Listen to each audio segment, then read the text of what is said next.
A thread by Carlos Osuita. When I heard the Supreme Court just gave away half of Oklahoma, I knew it was a lie. It took me exactly 30 seconds to prove that I'm right. From TulsaWorld.com, Supreme Court hands Oklahoma a loss on tribal lands fight.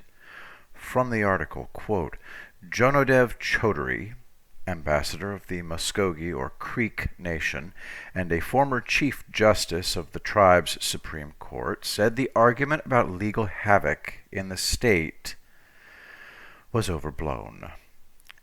All the sky is falling narratives were dubious at best, Chaudhary said. This would only apply to a small subset of Native Americans committing crimes within the boundaries. This case didn't change ownership of any land. It didn't impact the prosecutions of non-Indians in any way. All it did was bring clarity to jurisdictional questions regarding the border, and it enhanced the Creek Nation's ability as a sovereign nation to work with other sovereign interests to protect people and work in common interests.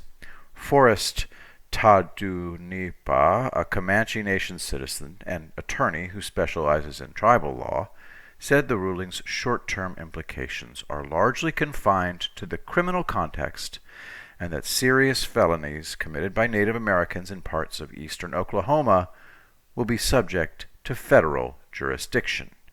In the long term, outside of the criminal context, there may be some minor changes in civil law, he said. The majority opinion points out assistance with homeland security, historical preservation, schools, highways, clinics, housing, and nutrition programs as possible changes. The Creek Nation will also have greater jurisdiction over child welfare cases involving tribal members.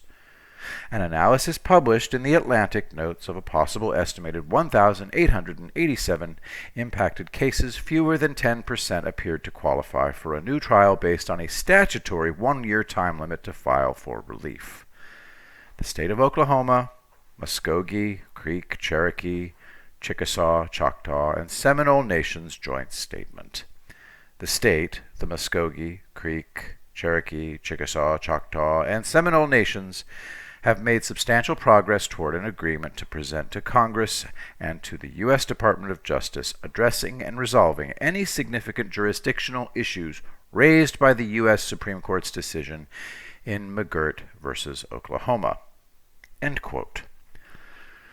The good thing about this era is that the unreliable hysterics are exposing themselves.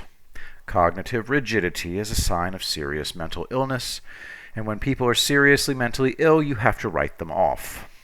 It's bizarre that people who want to be taken seriously are so willfully unserious. The news, coming from most high-profile sources, is entirely false.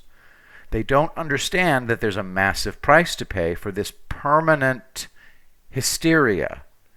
The big dogs will become irrelevant chihuahuas, and the up-and-comers will slide back down into obscurity. This is inevitable. If you're smart, you'll tell the truth. Telling the truth builds your brand, if that's what you want. Everything else is self-sabotage. You'd be surprised by how many people are self-saboteurs. There are lots of reasons.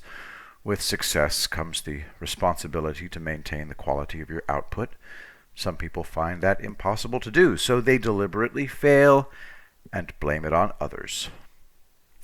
A more complicated motivation for failing is the notion that anyone who admires you is a scumbag, since you yourself think you're not worthy of admiration. The more successful you become, the more you hate your audience. So you begin failing just to hurt them. At the core of that pathology is self-pity. Very few people can genuinely overcome hardship. The reason is that they always think, why me? Why did I deserve this?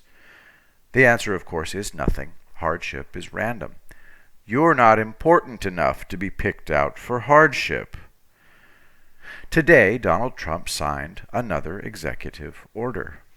Most of the Hispanics there were born into incredible hardship. So was Ben Carson. The issue with people is that a massive percentage of them are game players. What they say is not what they actually want or are aiming for. When I determine that someone is playing a game, I write them off. I'm not saying you should, but I've had my fill of them. The reason I support Trump as frenetically as I do is that he tells us in plain language what he's doing. George W. Bush was a self-saboteur. He discovered that he didn't actually like being successful, so he reverted to being a failure. The problem is that he made all of us pay for his psychological issues. That's unforgivable. Mitt Romney is the same. The senator who must not be named was another one, and John Roberts, of course. They revel in failure and self-pity. These people are never satisfied with failing alone. They always create a following, for lack of a better term, and then make them fail too. Ha ha, you thought I was serious. It's your fault for trusting me. Not necessarily. If you've never been reeled in by a person like this before, it's not your fault. If you keep going back to that kind of person, then yes, it is your fault. My people chooser is broken. Nothing I can do about it, so I choose to be solitary. This is because I attract predators. They come after me. And that's the scary part. When your people chooser is broken, and you attract predators, you have no choice but to be solitary. I prefer it. As I've said before, I had 2 real friends. They were enough. This is a good time to weed out the posers.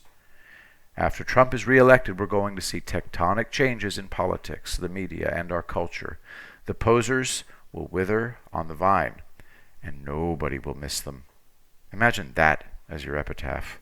The world was a better place without me. Don't let that be written on your headstone. It means you spent your life in hell by choice.